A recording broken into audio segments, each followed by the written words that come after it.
em todas as 7 cartas. E a frase é: quem tem ouvidos, ouça. Então, promessas específicas aos que são ali chamados de vencedores são feitas nessas cartas. Nesses 3 períodos que teremos juntos, eu gostaria de colocar essa ênfase: aquele que ouve. Realmente nós estamos claros que vivemos dias em que muitas vozes têm sido faladas. Mas a pergunta que temos que fazer para nós é: que vozes temos ouvido? Será que temos tido a necessária sensibilidade espiritual para ouvir o que o Espírito tem dito às igrejas nesses dias? Nenhum de nós aqui, penso eu, diria que a vinda do nosso Senhor Jesus não seja iminente. A vinda do nosso amado Senhor é iminente. Nós sabemos que, para usar a linguagem do livro de Cantares, ele já colocou a sua mão no ferrolho da porta. E de alguma maneira, pela sua imensa bondade e fidelidade para conosco, porque somos seu povo, sua igreja, sua amada, podemos já perceber algo do que significa, na linguagem de Cantares, as suas mãos destilavam mirra preciosa. Então, meus amados irmãos, nunca vivemos na história da igreja um período de tanta necessidade de discernirmos com sensibilidade qual é a mente atual, presente do Senhor para os nossos dias. O que é profecia, segundo a Bíblia? Nós sabemos que, além de outras coisas, o livro do Apocalipse, sem dúvida, é um livro de profecia. Profecia significa simplesmente o falar do Senhor. E o que é um ministério profético? Que entendo, deve ser o ministério de toda a igreja. Porque a igreja foi separada pelo Espírito Santo para que fosse testemunha do Senhor. Sua vida gloriosa, sua morte, sua ressurreição, sua vitória, seu triunfo, sua ascensão, sua entronização e a sua gloriosa segunda vinda. Ser-me-eis testemunhas. Então, o que é um ministério profético, que em linhas gerais, então, repetindo, é o ministério da igreja? É discernir, compreender qual é a mente presente do Senhor para os nossos dias. Todas as vezes que nós estudamos os chamados despertamentos espirituais, há algumas marcas muito distintivas desses despertamentos. Uma das grandes marcas é que nenhum avivamento ou despertamento espiritual foi produzido por se pregar despertamento. Repetindo, nenhum avivamento espiritual foi produzido por se pregar avivamento. Todos os avivamentos espirituais foram produzidos por uma mais profunda convicção de pecado na vida daqueles que, pela graça de Deus, eram alvos desse trabalhar do Espírito Santo em suas vidas, porque assim quiseram e assim permitiram.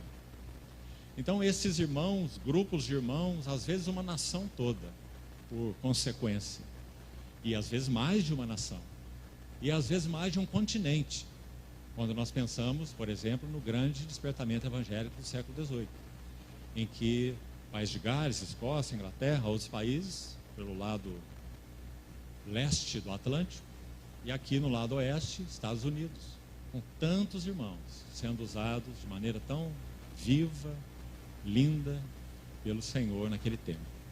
Nenhum desses avivamentos foi produzido por se pregar avivamento, mas porque o Senhor trouxe aquelas vidas desejosas, sequiosas, sedentas, um anelo, um gemido profundo por um renovo no que concerne à visão de Cristo.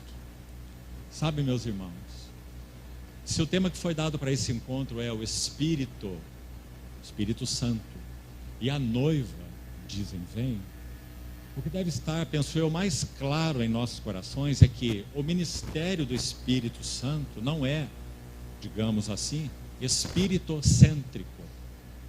O Espírito Santo nunca chama atenção para si mesmo. Tudo o que ele faz é para chamar a atenção daqueles que pertencem ao Senhor para as belezas, as glórias do nosso Senhor Jesus Cristo. Por isso, não sei quanto a você, mas tem sido a experiência de muitos santos. Quando a nossa jornada com o Senhor vai avançando em tempo, e não apenas em tempo, mas em qualidade de relação com Ele, nossa atenção vai sendo chamada de modo muito especial para os evangelhos. Não que as epístolas não sejam importantes, são importantes e profundas. E parece que quando somos cristãos novos, nós imediatamente queremos conhecer as doutrinas explanadas nas epístolas. E como nós estudamos Romanos, Efésios, Colossenses, estou certo que essa é a experiência talvez da maioria aqui, Hebreus, os 4 pilares de revelação do Novo Testamento, Romanos, Efésios, Colossenses, Hebreus, nos debruçamos nessas cartas, nos embevecemos com elas, são tão preciosas, mas observe uma coisa, todas elas, sem exceção, e isso obviamente inclui todas as outras, se essas 4 são os pilares, como citamos, todas elas irão ter como foco o ministério celestial de Cristo, todas, sem exceção, as glórias celestiais de Cristo, o apóstolo e sumo sacerdote da nossa confissão, as glórias do Senhor descritas em Colossenses 1, de 13 a 26, aquela passagem maravilhosa, Hebreus 1, de 1 a 4, Efésios capítulo 1, tantas passagens, as glórias celestiais do Cristo entronizado. Mas escute bem, embora isso seja extremamente maravilhoso e mesmo fundamental para a nossa fé, o Cristo que nós veremos na glória é o mesmo que trilhou com seus pés empoeirados essa terra e revelou para nós quem Deus é. Esse é o que nós veremos. O Senhor Jesus é a plena revelação de quem Deus é e a plena revelação do que o homem deveria ser. Essas são 2 revelações maravilhosas em uma pessoa só. O que Deus é e que o homem deveria ser. Então, quando nós jornadeamos com o Senhor pelos evangelhos, nós vamos contemplando como por espelho a glória do Senhor e vamos sendo de glória em glória transformados na sua própria imagem. E quem realiza isso, segundo o que Paulo disse nesse verso que citamos, 2 Coríntios 3,18, é exatamente o Espírito do Senhor. Assim ele conclui esse verso. Então, meus irmãos, que o Senhor possa nos dirigir pela sua graça nesse tempo que concerne a minha responsabilidade, para que nós tenhamos um coração despertado, para que nós possamos mais uma vez, de maneira muito viva, íntima, renovada, tanto individual quanto coletivamente, ouvirmos o que o Espírito diz às igrejas. E que privilégio nós temos. Bem-aventurados são os vossos olhos, porque veem, e os vossos ouvidos, porque ouvem. Muitos profetas e justos desejavam ver o que viram, o que vedes e não viram. E desejaram ouvir o que ouvis e não ouviram. Então, meus amados irmãos, que seja a nossa oração nesses dias.